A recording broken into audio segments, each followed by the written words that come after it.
Baik, selamat sore semua. Sore. Baik, di sini saya akan menjelaskan mengenai modul 2 sesi 3 langkah ketiga tentang mengembangkan dan menilai kelayakan ide usaha. Nah, sebelum kita lanjut, saya mengajak mama-mama untuk kita tepuk P2K2 karena kegiatan ini tentang P2K2 atau FDS. Oke, jadi mau berdiri atau duduk saja? Berdiri, oke, lebih semangat.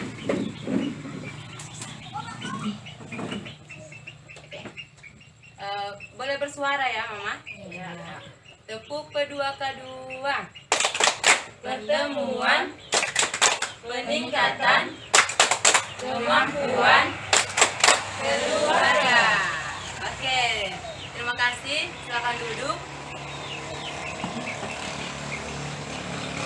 Baik, di langkah yang ketiga ini kita akan menonton film pendek.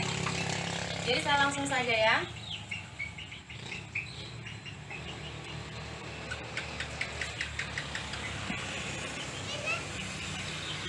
Karena Ita sudah sekolah di PAUD, Ibu punya banyak waktu luang untuk cari uang tambahan. Kebutuhan sekolah anak-anak kan makin banyak.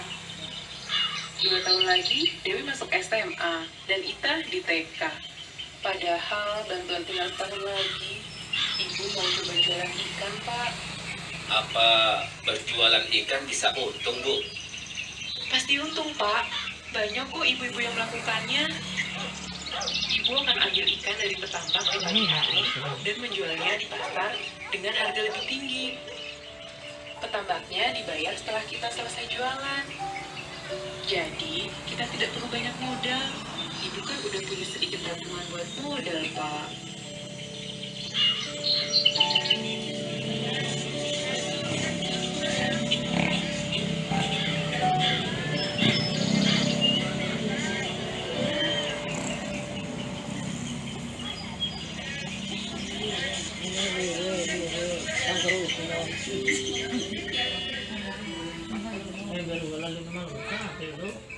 Saya bayar ikan yang laku saja ya, Pak. Saya belum balik modal nih. Wah, tidak bisa, Bu. Berapa yang Ibu ambil tadi pagi? Ya segitu Ibu yang harus bayar sekarang. Karena dagangan ikan saya sering tidak laku, lama-lama modal saya menipis dan jualan saya jadi makin sedikit. Bahkan saya terpaksa berutang pada petambak kalau tidak bisa bayar ikan yang sudah saya beli. Oke. Mau diputar ulang atau sudah? Satu kali lagi. Oke, baik, satu kali lagi ya. Jadi mama-mama, bapak-bapak bisa menonton dan menyimak dengan baik agar nanti diskusinya bisa. Karena Ita sudah sekolah di PAUD, Ibu punya banyak waktu luang untuk cari uang tambahan. Kebutuhan sekolah anak-anak kan makin banyak. 2 tahun lagi, Dewi masuk SMA, dan Ita di TK. Padahal bantuan tinggal setahun lagi, Ibu mau coba jualan ikan, Pak. Apa berjualan ikan bisa untung, Bu? Pasti untung, Pak. Banyak kok ibu-ibu yang melakukannya. Ibu akan ambil ikan dari petambak di pagi hari dan menjualnya di pasar dengan harga lebih tinggi.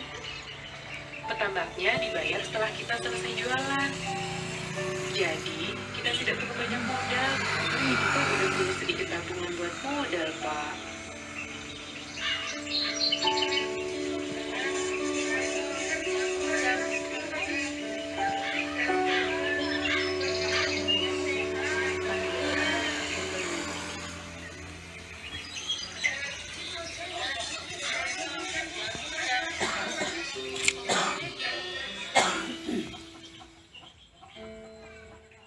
Saya bayar ikan yang laku saja ya, Pak. Saya belum balik modal nih. Wah, tidak bisa, Bu.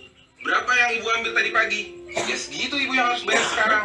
Karena dagangan ikan saya sering tidak laku, lama-lama modal saya menipis dan jualan saya jadi makin sedikit. Bahkan saya terpaksa berutang pada petambak kalau tidak bisa bayar ikan yang sudah saya beli. Oke, cukup ya. Ya. Jadi kita langsung masuk pada diskusi.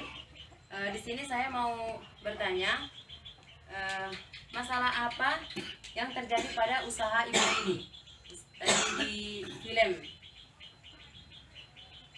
Mungkin ada apa mama bapak-bapak yang mau memberikan pendapat atau solusi tentang masalah yang dihadapi Ibu Lidi. Mungkin Mama Alvin atau Mama Rince. Saya.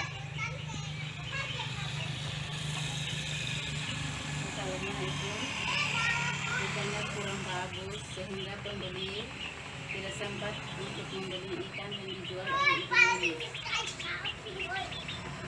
Ya, oke, baik. Sebelum kita lanjut lagi untuk apa pendapat mama-mama untuk yang keduanya, mungkin di sini saya mau bertanya. Sebelum kita membuka usaha, pasti kita harus punya ide, ya kan? Nah, dan mungkin kayak Mama Rince, mungkin punya ide usaha apa?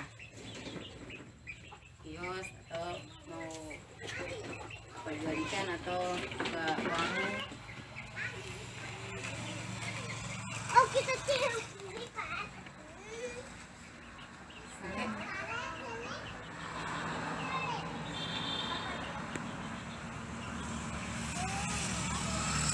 Oke, ayo ya itu apa Mama Wendy?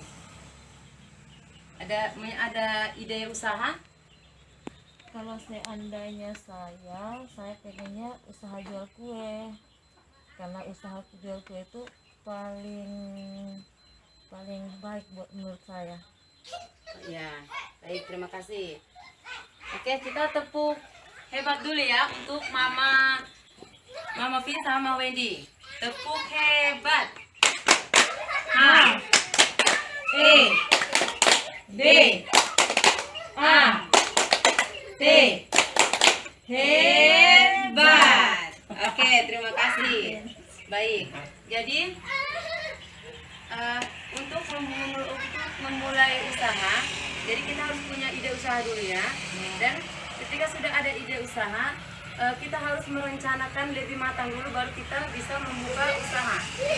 Kalau misalkan melihat tetangga atau yang berjualan misalkan kios, jadi mama juga pengen buka kios. Nah, setelah buka kios, mungkin berapa bulan atau 1 tahun mungkin tidak ada pendapatan yang lebih bagus. Nah, terus beralih lagi untuk usaha yang lain. Jadi di sini kita mempunyai ide usaha itu kita harus merencanakan lebih matang dulu baru bisa memulai usaha ya.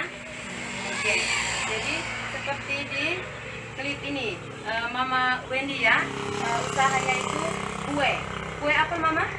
Pisang goreng, donat, roti goreng. Oke, jadi ide usahanya Mama Wendy tadi roti goreng ya. Nah, jadi kita menentukan ide usaha dan usaha Mama Wendy tadi itu roti goreng. Nah, kemudian siapakah target pembelinya? Pasti masyarakat di sekelilingan rumah. Dan ibu berjualannya kan keliling kan. Nah, terus bagaimanakah untung bisa didapat nanti? Nah, kalau ketika usahanya Mama Wendy tadi roti goreng, jualan keliling terus laris berarti bisa mendapatkan keuntungan yang bagus dan bisa seimbang, bisa mendapatkan kembali modal, ya kan? Kemudian apakah kegagalan usahanya selama ini ada tidak ibu tergagal dari usahanya ibu? Ada Bu, mungkin karena yang selama ini saya jual hanya satu macam saja. Jadi kue saya itu tidak laku. Itu yang buat saya jadi rugi. Iya. Kalau misalkan roti gorengnya tidak laku, mungkin ada lagi kreatif dari ibu untuk beralih ke mungkin donat atau kue-kue yang lebih kualitasnya lebih bagus lagi, maksudnya lebih tertarik untuk masyarakat membelinya. Ya baik Bu. Oke, baik. Nah, di sini ketika Mama membuka usaha, ketika sudah membuka usaha, jangan didiamkan. Maksudnya kita terus menggali informasi di orang-orang yang sudah sukses ya usahanya. Nah, bisa mendapatkan informasi lebih lanjut seperti apa sampai kita mengembangkan kembali usaha kita ya. Oke, mungkin sampai di sini ada yang mau bertanya? Tidak ada? Sudah paham semua? Oke, nanti mungkin sampai di sini saja materi yang saya jelaskan. Untuk waktu kesempatnya saya mengucapkan kasih.